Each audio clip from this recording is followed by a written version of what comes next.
So I am really enjoying X-Force, and the second issue, this has been my favorite book of the week by far. Benjamin Percy is writing, Joshua Cassara is on art, Dean White on colors, Tom Muller doing design, just like he has for so many of these Dawn of X books.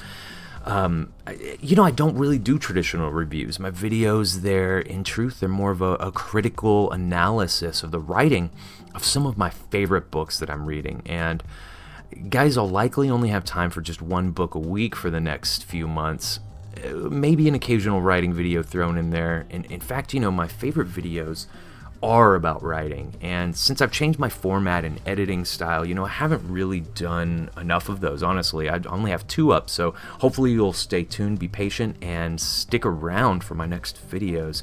There is a lot that I want to mention about this book, and I have to cut some of it short. I want to talk about my favorite parts. I wasn't able to really find time to give my thoughts about issue number 1.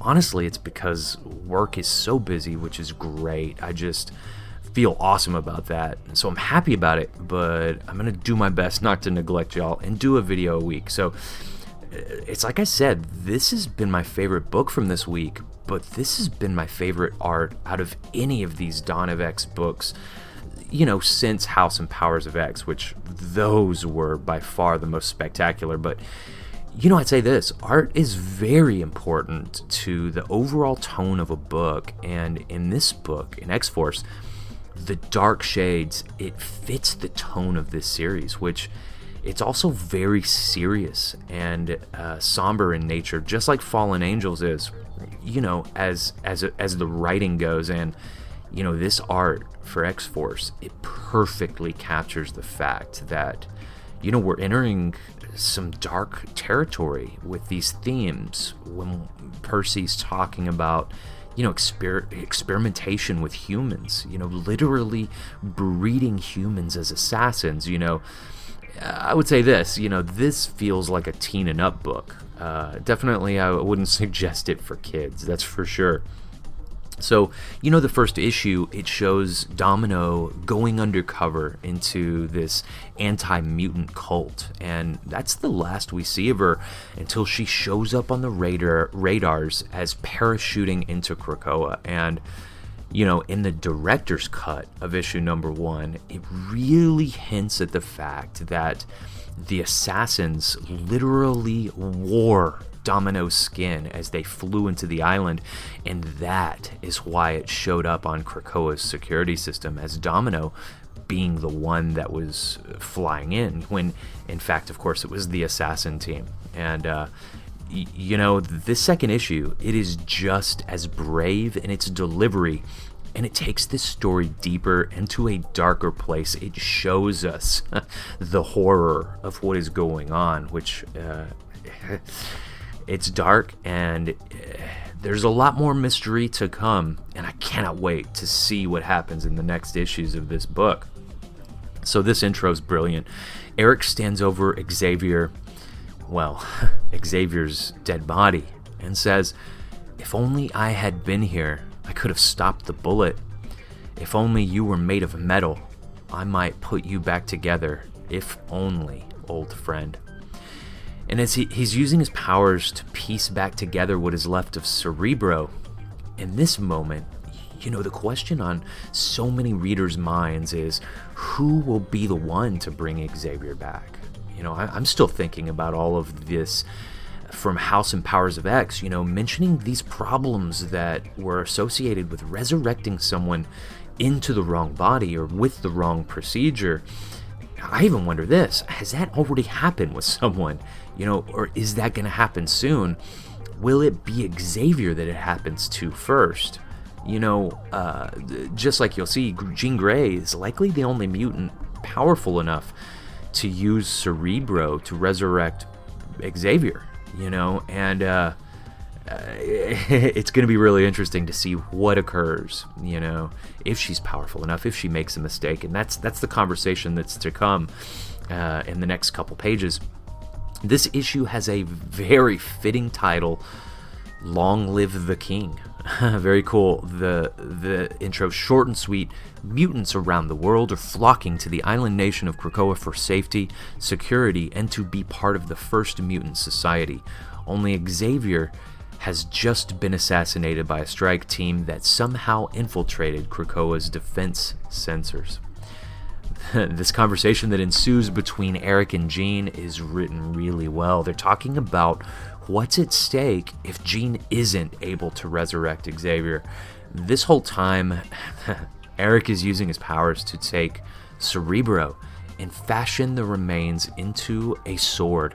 And I love this symbolism here. And it comes up later, the deeper symbolism of the sword.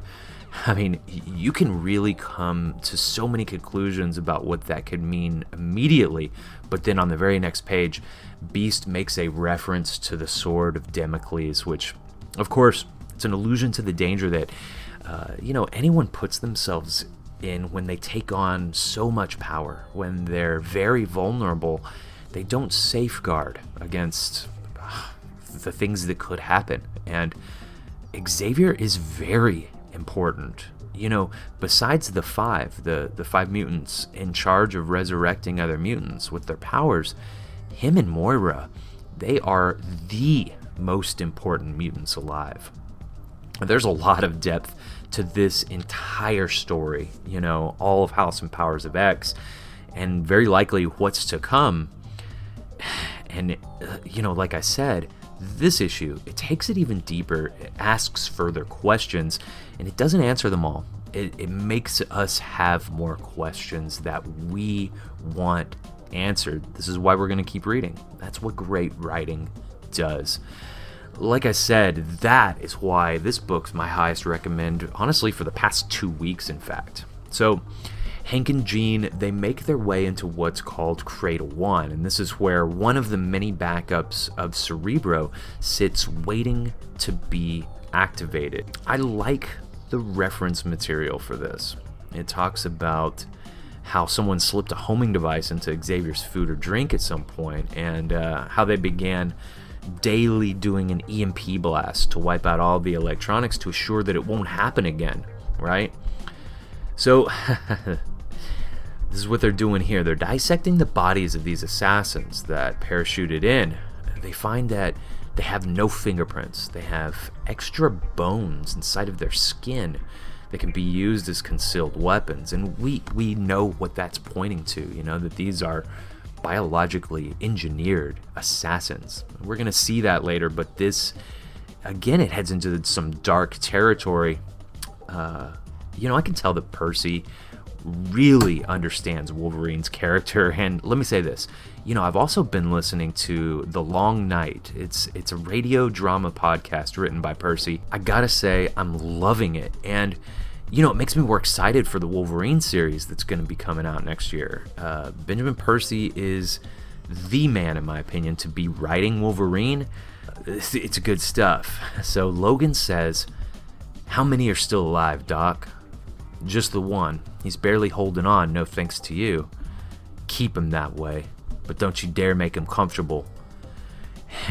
As his claws shoot out, Wolverine says, "He deserves the hurt." Doc says, "I'm not in the business of punishment. I heal." And Logan says, "Healing and hurting can be one and the same." His claws retract, and as they do, just a little bit of blood drips down from his hands. And that's great. Even the small bit of symbolism here, it's enough to really send the reader's mind very possibly to every emotional experience that they've ever had with Logan. The hurting he's been through, the people he's loved that have died.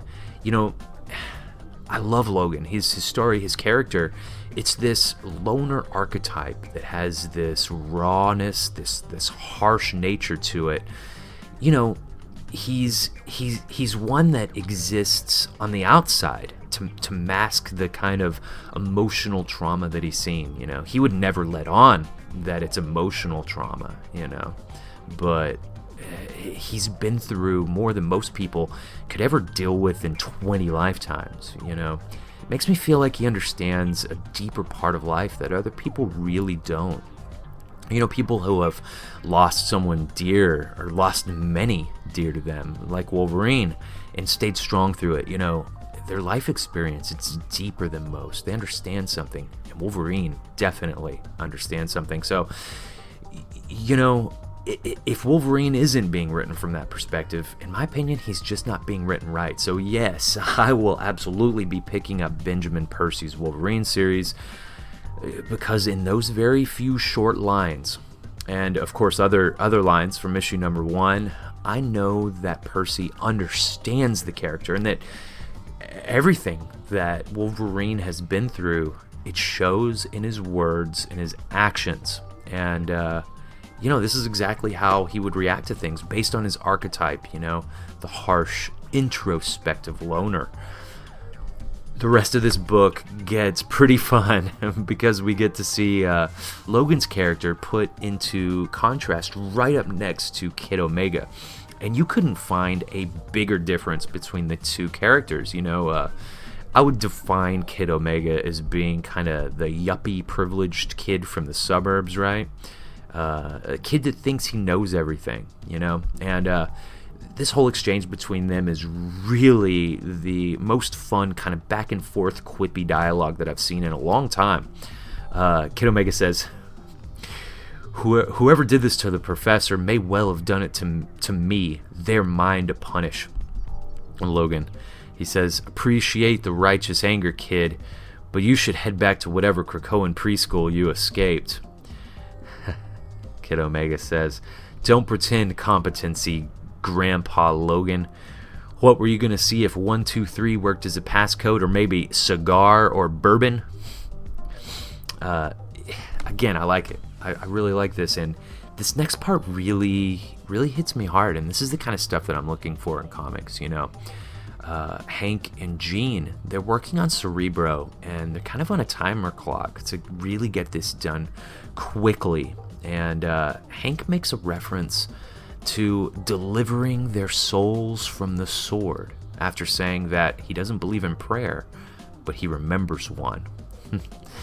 And the depth of that statement, you know, I'll tell you, if you're a biblical scholar at all, Psalms 22:20 says, deliver my soul from the sword, my darling from the power of the dog. And you know, in this context, biblically, sword clearly means the destruction of everything, and that is exactly what is on the line here. You know, if they can't figure out how to make Cerebro work, then every single mutant will stay dead when they die. It's a powerful reference, and it really echoes this situation that they're in, and it drives it home, you know.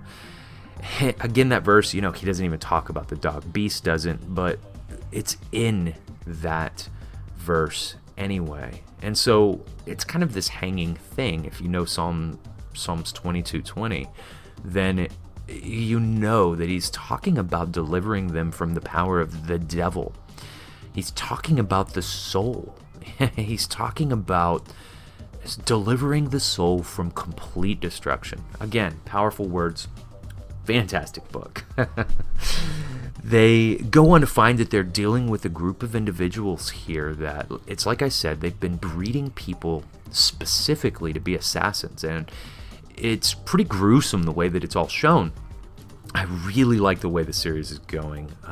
It's a great mix of dark psychology, just a touch of light humor, and you know, it contrasts two characters that couldn't be further from each other very well.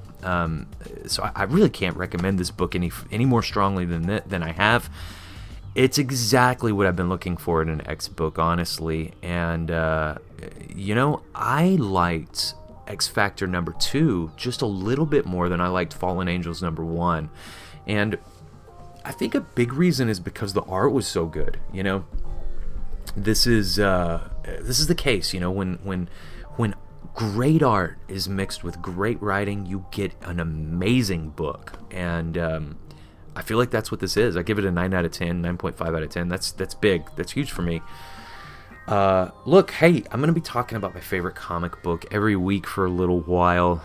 eventually I want to get to the point where I'm able to do, a video every couple days, but for a while I'm not going to be able to, just to be perfectly honest with you.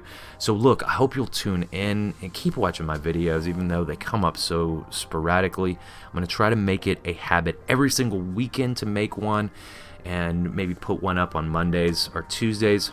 I'm inspired by great writers, and that's why I'm really jumping into putting more time analyzing the well-written books. I feel like there is always something that I can learn from the best in the industry, and guys, those are the books that I look for. And so I hope you'll join me later when I talk about my pick of the week every single week. You are the gateway into comics.